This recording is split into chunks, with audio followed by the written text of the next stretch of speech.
I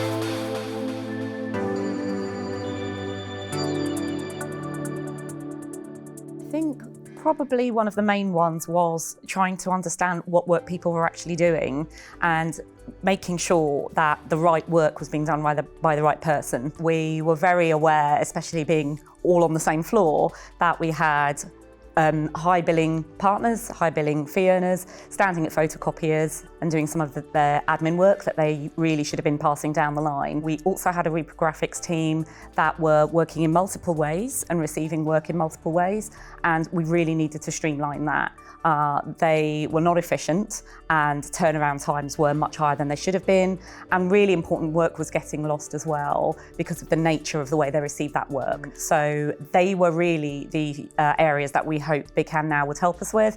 And then finally, the transparency of work amongst the secretarial teams. So we really needed to make sure that workflow coordinators and supervisors were very clear on what kind of work was going through individuals and teams and whether utilisation needed to be changed. So I think that's where we hoped BigHand now could really help us.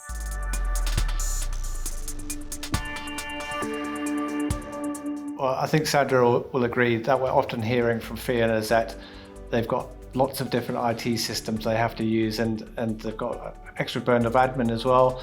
So the last thing they want is another IT system they have to get to grips with. So one of the key selling points for us was that the task management system BigHand now lived within the existing BigHand system. So really, there wasn't any additional training that the lawyers needed. In fact, for those people who are already using BigHand, we gave them only minimal training. So there was that. And generally, I think BigHand now ticks a lot of boxes for us. So it helps us to make our business support and secretarial teams more efficient.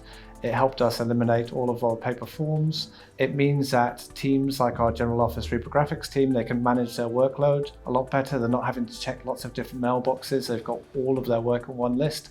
And basically there's other benefits as well, capturing all the work up front. So when you submit a task, you've got all the information there you need to do the job.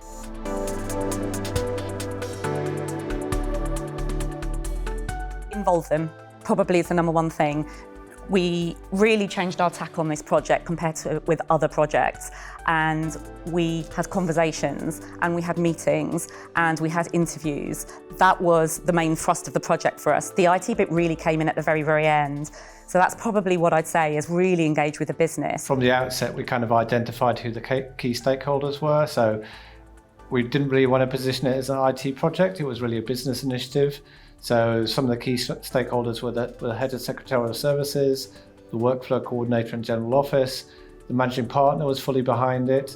And really, because we had buy-in from all those people, they could help to spread the word within their teams and get people on side.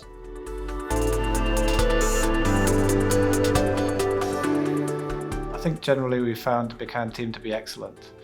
So our project manager, Andy, was fully supportive. He was there to offer advice. He was there every step of the project. And I think generally the other people we've had to deal with from BigHand have been excellent. And responsive to our questions as well. Naturally, when you go live with a project or just before the launch, there's a lot of questions coming up, little things that need to be ironed out, and somebody would always come back to us and help give us information or a solution.